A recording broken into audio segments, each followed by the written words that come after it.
unitat de la societat, aquestes necessàries reformes que hem d'emprendre junts, però sobretot que no hi hagi ningú que la seva voluntat sigui fracturar la convivència i la concòrdia, que són valors que ens han donat el temps de la nostra història més llarg de democràcia i de pau.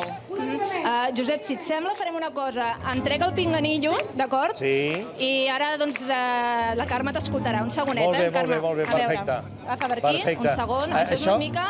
Sí, perfecte. Hola, Josep. Què tal, Carme Chacón? Moltes gràcies. Perdó per aquest assalt, però això és la televisió en directe. En fi, tampoc no l'ha de sorprendre, no? Celebro poder-la saludar. La vaig veure l'altre dia, em sembla que era a Telecinco, que vostè deia que hi ha una gent que està dividint Catalunya en... Josep, perdona, t'escoltaria amb alegria i amb emoció, ja ho saps, però em resulta impossible. No em sent.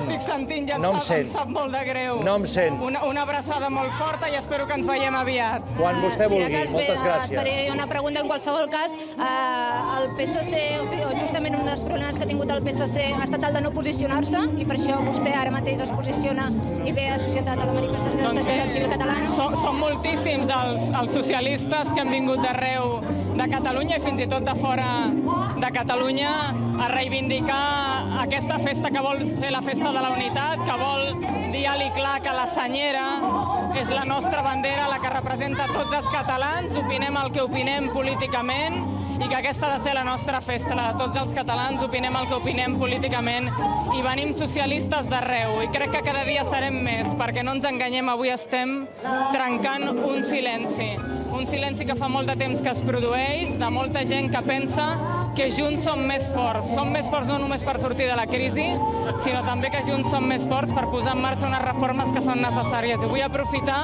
per demanar-li al govern d'Espanya que l'immobilisme no pot ser la resposta, que la resposta no és el trencament ni l'independència, però que la resposta tampoc pot ser l'immobilisme, perquè Catalunya necessita un país millor i emprendre reformes, i això només ho farem si units som capaços de tornar a encetar un procés com vam fer quan va començar la democràcia a finals dels anys 70 en aquesta Espanya postcrisi que està molt danyada en molts aspectes i que sobretot té un model territorial completament esgotat. I per tant el que demano és força i unitat per emprendre les reformes que facin de Catalunya un país millor.